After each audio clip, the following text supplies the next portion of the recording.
Bueno, ya son casi 2 años y medio de esta nueva legislatura donde mi partido gana y yo pues como diputado hemos estado a la par del presidente y votando pues y ayudando a todas las cosas que ha mandado el presidente de la Asamblea, que recordemos que se las boicoteaban. Sus primeros 2 años yo nunca los cuento para que yo la posición, Eduardo, le digo de cariño chiquitinada, ¿verdad? Pero para que la chiquitinada no se sienta mal, los primeros 2 años ellos que tenían 60 diputados, Arena y FMLN, le fueron piedra de tropiezo al presidente. Entonces, el tiempo efectivo del presidente arrancó el 1 de mayo del 2021, cuando nosotros tomamos posesión, y hemos pasado bastantes leyes y bastantes cosas en beneficio del país. Nos hace falta todavía. Creo que la diferencia en esta ocasión, Eduardo, es que por primera vez vamos por el camino correcto. Nos hacen falta muchas cosas por hacer, pero se ha resuelto casi un problema bien importante, el de la seguridad.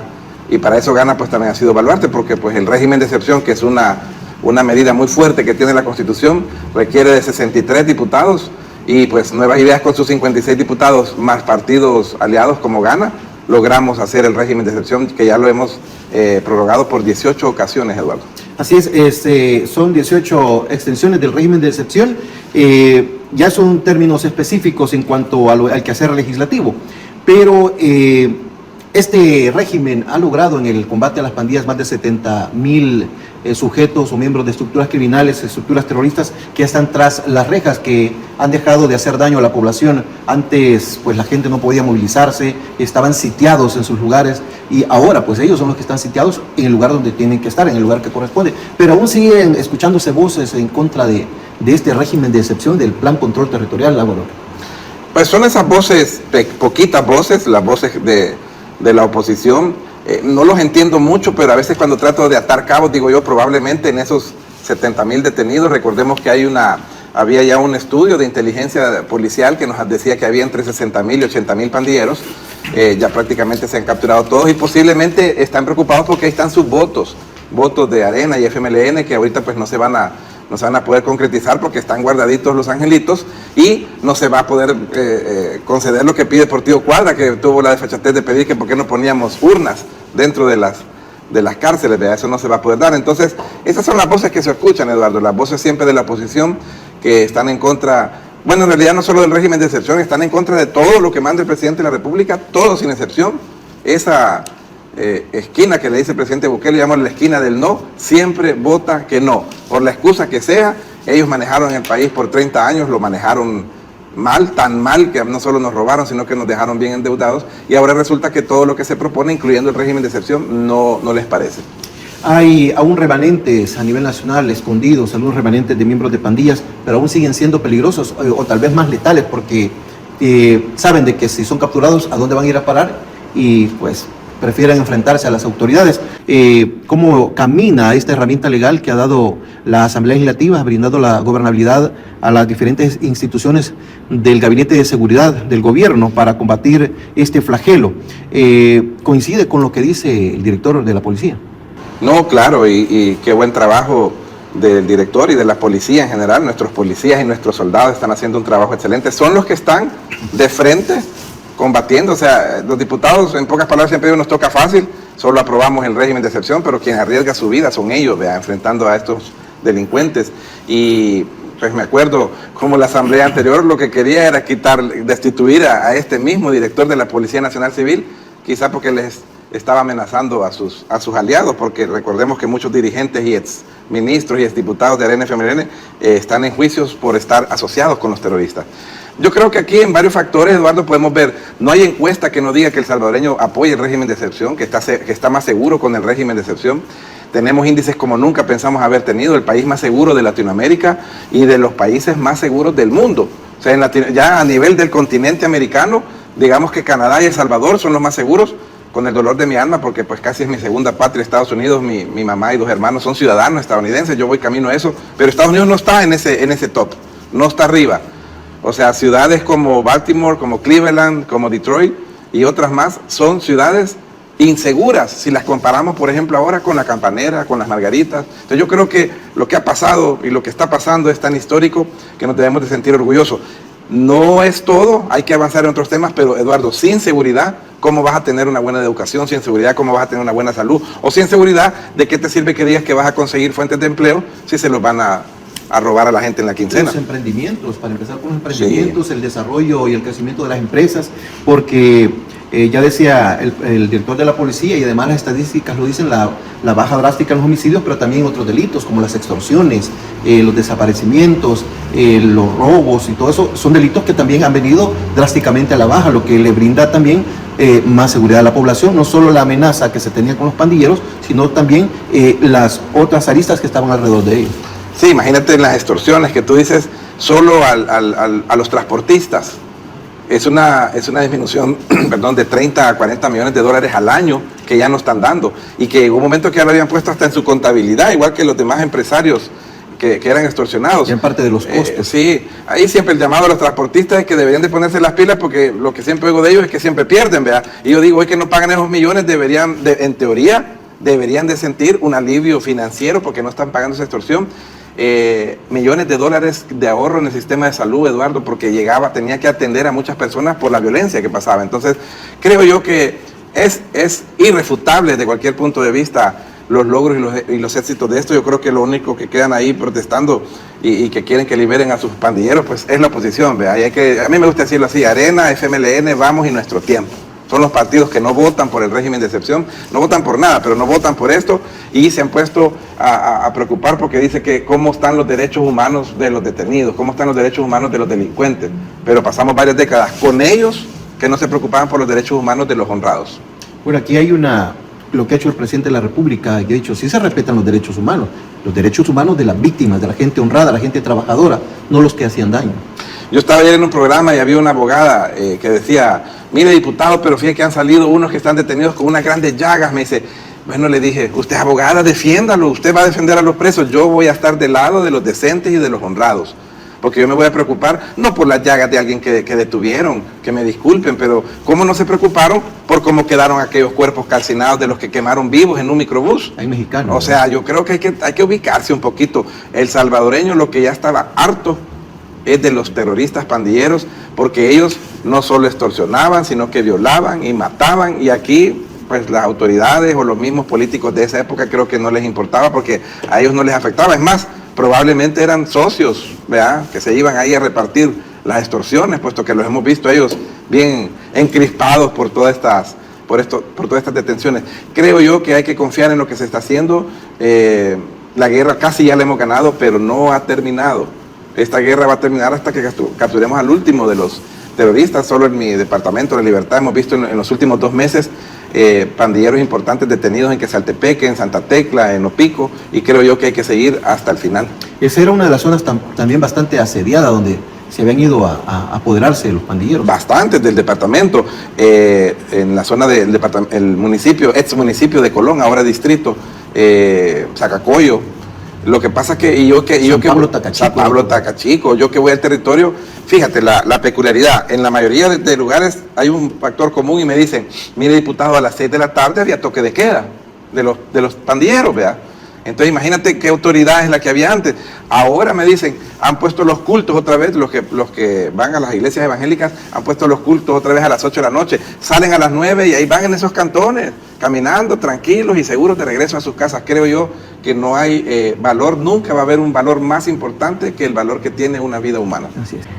Diputado, mi pregunta es, ante este tipo de remanentes que ya mencionábamos que aún permanecen escondidos y que de repente salen a atacar a las autoridades que le están brindando seguridad a la población, la pregunta concreta es, ¿sigue siendo necesario el régimen de excepción? ¿Sigue siendo necesario que se siga extendiendo a su criterio como legislador, como ciudadano salvadoreño? Sí, Eduardo, primero voy a saludar a unos 3 o 4 de mis jefes que están escribiendo. Un saludo allí en Canales, un saludo a Alexander Guzmán, a Dinora Chicas, Tony, hay 2 Tony M y hay otro Tony que me hace una pregunta, por eso se la voy a responder ahorita. Santos Machado también, un gran abrazo. Dice Tony, este es otro Tony, el Encino, yo no sé por qué ponen nombres tan complicados, quizás se llaman Ceferinos y no quieren poner, y se ponen Tony. Tony pregunta que no son 18, sino que 17 prórrogas más el día que la aprobamos. No, es el día que la aprobamos, el 27 de marzo, más 18 prórrogas, Tony. Porque el día que la aprobamos apenas arrancaba hace poco la prórroga número 18, quiere decir que llevamos 18 meses y arranca el mes número 19, porque la primera no fue prórroga, fue una aprobación inicio, nada más. Yo creo que debe de continuar, por supuesto. El que va a decidir hasta cuándo llega es el que está encargado de la seguridad pública, al que le dimos el voto de confianza el 3 de febrero del 2019, que es el presidente Bukele. Todas las veces que él siga mandando esta solicitud de prórroga va a contar pues con mi voto, con los votos de Gana, que vuelvo a repetir, con todo, lo digo de verdad en el buen sentido, sin Gana no hay régimen de excepción, porque no se necesitan 56, se necesitan 63, pero los votos de Gana van a estar todas las veces que el presidente de la República lo mande a pedir, y como ellos son los que manejan este procedimiento de seguridad, ellos son los que tienen los datos estadísticos más frescos de cuántos malacates y por dónde quedan, va a seguir hasta que ellos digan, porque imagínate dónde los hemos encontrado, son los grandes cobardes. Antes, mientras andaban ahí, ¿verdad?, en Buruca, asaltando y asustando y metiendo terror a la gente, están envalentonados. Hoy los vemos que se esconden pues ahí en las construcciones, en medio de los ladrillos, en los ataúdes, se han escondido hasta en el excremento, donde a la par del excremento se sienten lo que son, porque son más o menos parecidos a eso, a excremento.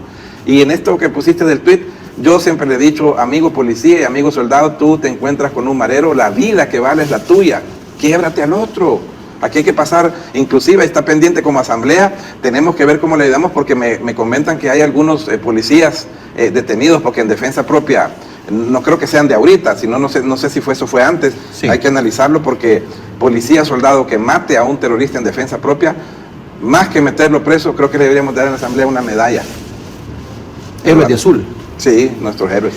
Y hay datos estadísticos, Eduardo, que con régimen o sin régimen, hay un historial, sobre todo en la Procuraduría de Defensa de los Derechos Humanos, donde la Policía Nacional Civil, y sobre todo estamos hablando de las policías de los 30 años anteriores, era la principal violadora de derechos humanos y no había régimen de excepción.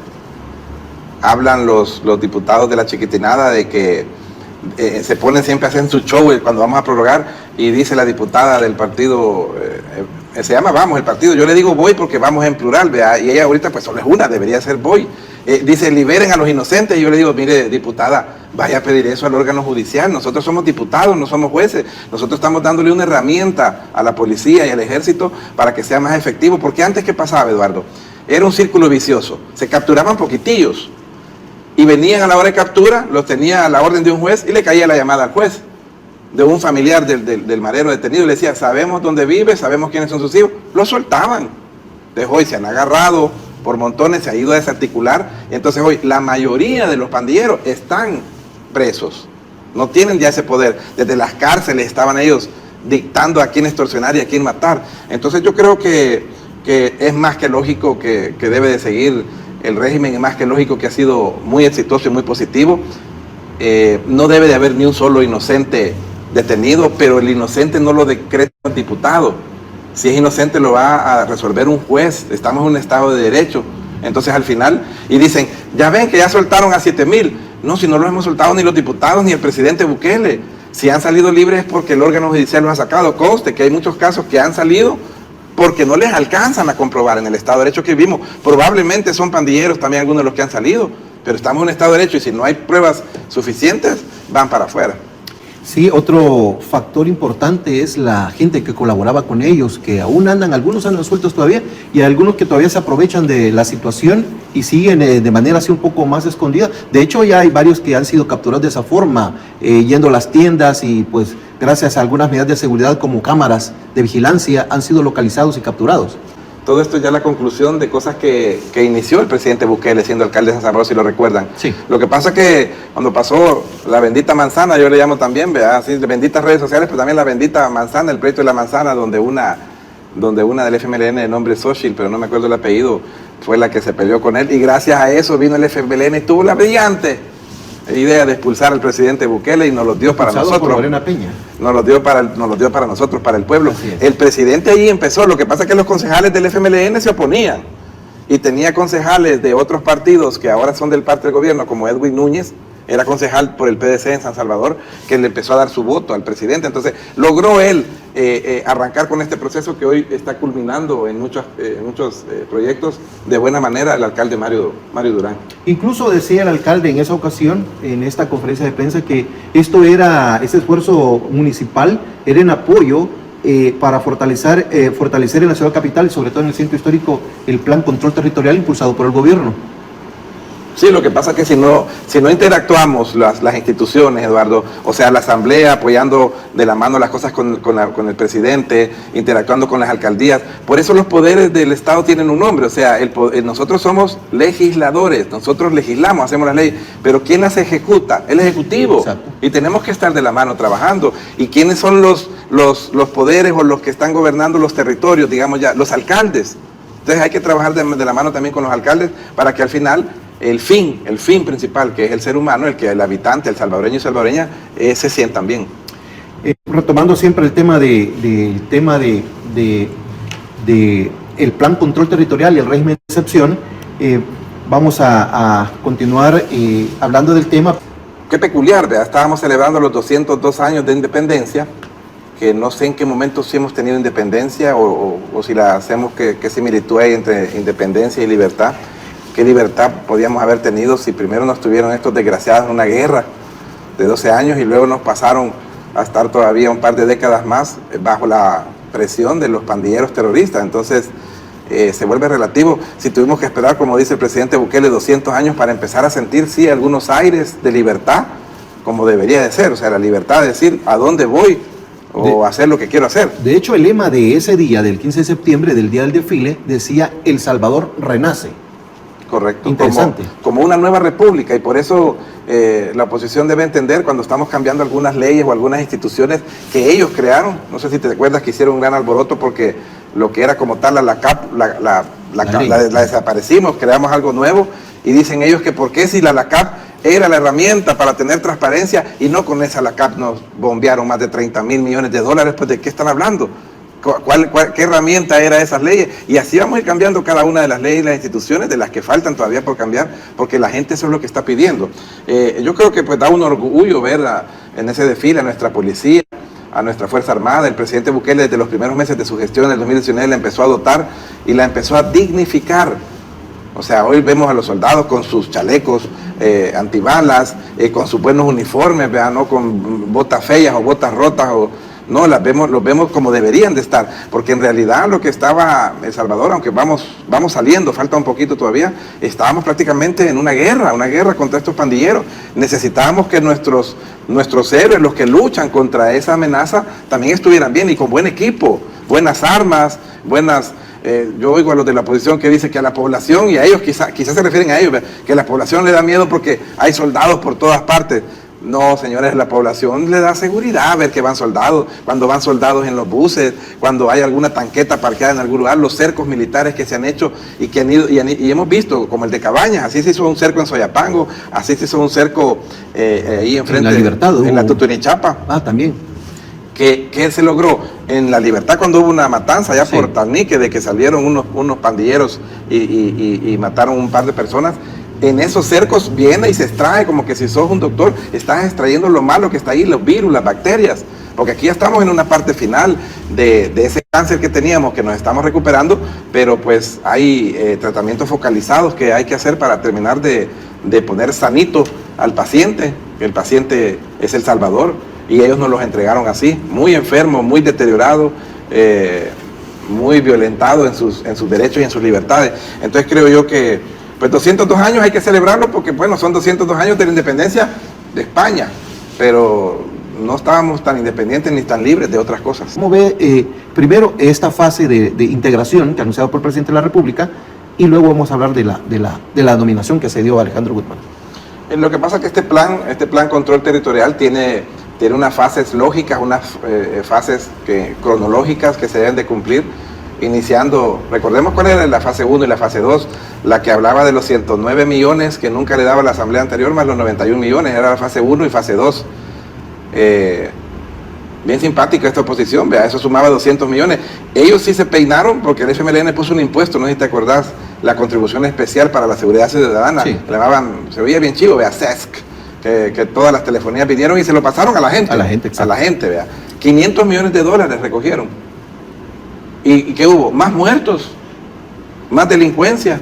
Y la sala que quitamos, esa sala descarada que quitamos, después de 5 años de ese impuesto, que ya habían interpuesto ante ellos una inconstitucionalidad desde el principio. Vienen y dicen 5 años después, Eduardo, sí, fíjense que la verdad que es inconstitucional. ya cuando faltaba un mes para terminar los 5 años de ese impuesto. Y dice, pero el dinero no se lo tienen que devolver a los salvadoreños. 500 millones de dólares tirados a la basura del lado de los salvadoreños. Ellos sí se lo embolsaron, ¿verdad? Hay que ver qué hicieron con ese dinero.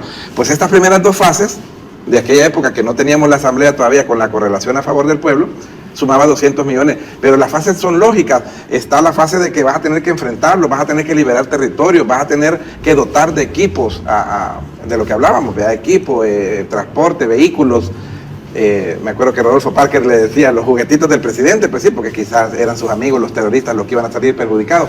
Pero esta fase, ya bien avanzado que estamos en la fase 6, que se llama integración, ya tiene que ver algo lógico y se lo voy a explicar. Hay más de 70,000 pandilleros presos.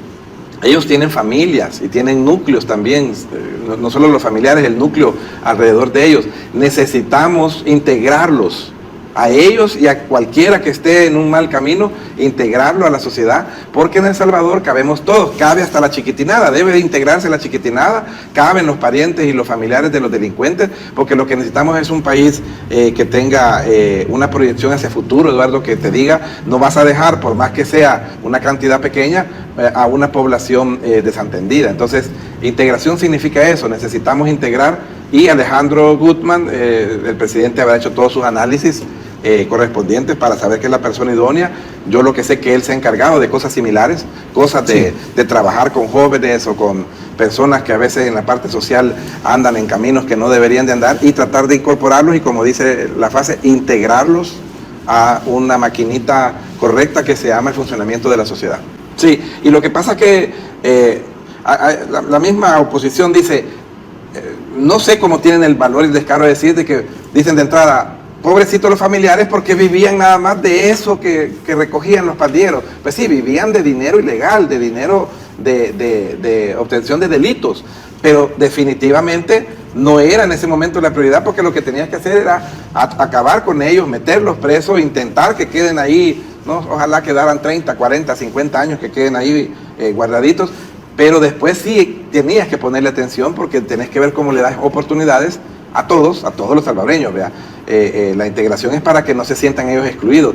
Yo, cuando hablo de algunas desigualdades que deberíamos de cambiar en la Asamblea, Eduardo, yo todavía no lo he hecho formalmente, pero he propuesto verbalmente, y le digo a los diputados de la Asamblea que si se animan, ¿vea? Legislemos para que los presos trabajen para que paguen su comida.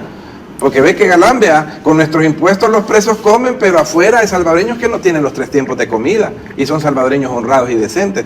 Yo creo que parte de la integralidad y del funcionamiento de una sociedad es que siempre la hagamos más justa y más correcta.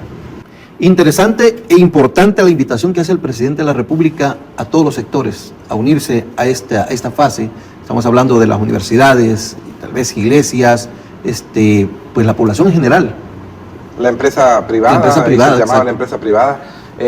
Para los que nos están viendo, les quiero decir, el INSAFORP, que es el Instituto Salvadoreño de Formación Profesional, que existe desde hace mucho, funciona porque a los empleados privados, en las empresas donde hay, creo que más de 12 empleados, o no recuerdo si 12 o 15, se les quita, tienen que aportar el 1% del salario como empresa, ¿verdad? Sí. No se le quita al empleado, sino que la empresa aporta el 1% de esos empleados para este fondo.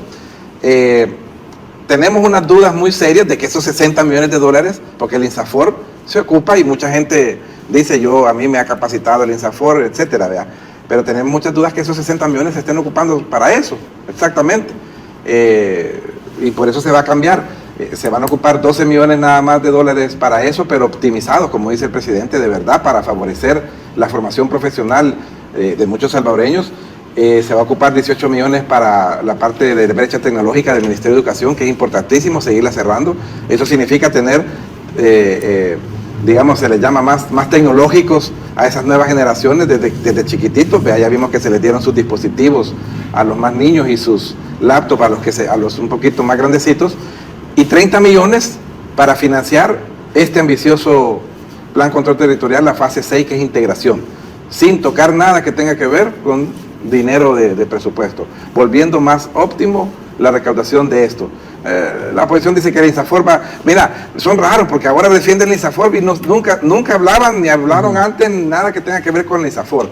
tenemos un presidente del INSAFORP, la verdad que no tengo yo un conocimiento de una queja de él, un señor de apellido Montenegro, pero él pero ha sido el presidente de INSAFORP, que yo me acuerdo, desde 1800 ayer. Entonces, algo pasa ahí, ¿verdad? Que no se ha movido ese señor, aunque ya lo vemos de bastante edad, pues, pero él ahí sigue, ¿verdad? Al frente del INSAFORP. Creo yo que para resumir, tiene que entender la oposición, porque la población sí lo tiene claro, que no hemos venido, ni el presidente Bukele del 2019, ni los diputados que lo estamos apoyando, no hemos venido a hacer las mismas cosas de siempre con las mismas instituciones de siempre. Estamos cambiando El Salvador. El renacer, como dijimos, el renacimiento de una república nueva, donde desde la entrada estamos buscando seguridad, que es lo que se está consiguiendo, y ahora las demás cosas que vamos a tener que luchar. Una de ellas va a ser este cambio que se va a hacer con el INSAFORP. El diputado Alberto Romero ya ha sido trasladado a un centro penal, a Santa Ana específicamente. Pues mira, yo estoy muy orgulloso del presidente que tenemos. Te voy a decir por qué empiezo con esa frase. Porque aquí el funcionario o el político, sea del color que sea y de la época que sea, que haya tocado cosas que no le correspondan, debe de ir preso. Y este gobierno, este presidente ha sido el primero en dar una señal positiva, porque nosotros en la Asamblea, imagínate, hemos desaforado 4 diputados de la Asamblea. Primero que récord, ¿verdad? Porque antes solo hacían la paja y a la hora de llegar a la votación el propio día, faltaba un voto. 40 votos, 42, 41, gran paja, ya lo tenían platicado entre ellos y no lo desaforaban, ¿verdad? Y que conste, hago el paréntesis, estoy en contra de que los funcionarios tengamos fuero, no pueden haber salvadoreños de primera clase y salvadoreños de segunda clase, pero ahorita eso está ahí, está en la Constitución. Yo propusiera cambiarlo, pues, pero yo soy un voto y para estudiar eso se necesitan al menos 10 votos para estudiarlo. Pero de los 4 diputados que le hemos quitado el fuero, 3 son de Nuevas Ideas, de ellos, del partido de gobierno, y no han andado con aquel tapujo como hacía Arena en su momento, o el Frente en su momento, protejamos a este para no quitarle el fuero. Entonces creo yo que lo normal, nos tenemos que acostumbrar, esto va a ser lo normal. Hay un proceso contra el exdiputado, momentáneamente va a ser exdiputado, le hemos quitado, al quitarle el fuero se le quita todo privilegio de que signifique ser diputado. Está siendo, no ha sido condenado todavía, pero está siendo juzgado y si los magistrados de la Cámara que están viendo tomaron la decisión que debe de guardar prisión mientras los meses que se va a investigar, pues ahí está. Eso es lo que tienen que ver los demás funcionarios que estaban antes y los actuales, el presidente lo ha dicho, y los actuales también. Tú eres un funcionario actual, desde nosotros que somos diputados, o tú que eres ministro, viceministro o de autónoma, si se te ocurre tocar un dinero que no es tuyo, así te van a vestir. De blanco. Así como están en las imágenes. Ahí está, de blanco, con sus Crocs blancos. Creo que no es marca Crocs, que estoy haciendo ya publicidad, le vamos a pasar la factura, pero es una imitación. Ahí lo tenemos en imagen, diputado, a Alberto Romero, quien ya ahí se ve en las imágenes donde es trasladado hacia el penal de Occidente, en Santa Ana. Y es el que le gritaba a los funcionarios del Ejecutivo en la legislatura anterior, los callaba, cuando lo que llegaban los funcionarios a pedir era el apoyo para los fondos del Plan Control Territorial. Y es el que le hacía, cállese, le decía. Sí. No, realmente creo yo que falta mucho por investigar, independientemente que hay gente que dice que por qué los exhiben de esa manera. Yo creo que en general siempre hemos visto, y se debe hacer con todo, ¿verdad? Digamos, si están detenidos los diputados también de Nuevas Ideas, deben de ser exhibidos de la misma manera, porque si están detenidos por un delito, están detenidos son detenidos, sean de lo que sean, y creo yo que es un mensaje claro para todos, me incluyo para todos. No debemos de hacer cosas que vayan en contra de la ley, o no debemos de meter manos en dinero que no nos corresponde, porque hoy sí se van a pagar las consecuencias. Yo propuse en la Asamblea, pero pues no pasó a más, de que deberían de pedirnos a los candidatos la solvencia, la policía y los antecedentes penales. Creo que desde ahí sería un buen momento para detener que vaya un mal sujeto a querer ser representante del pueblo. Y en eso estamos, Eduardo, en la parte como de procedimientos y de inscripciones, para arrancar el 4 de octubre. La inscripción que te estoy hablando es del 7 de septiembre al 27 o 25 de octubre. La campaña presidencial parte el 4 de octubre, la campaña de diputados inicia el 4 de diciembre y la de los alcaldes, que es la última, arranca un día después de la elección de nosotros, de diputados, del 4 de febrero, arranca el lunes 5 de febrero.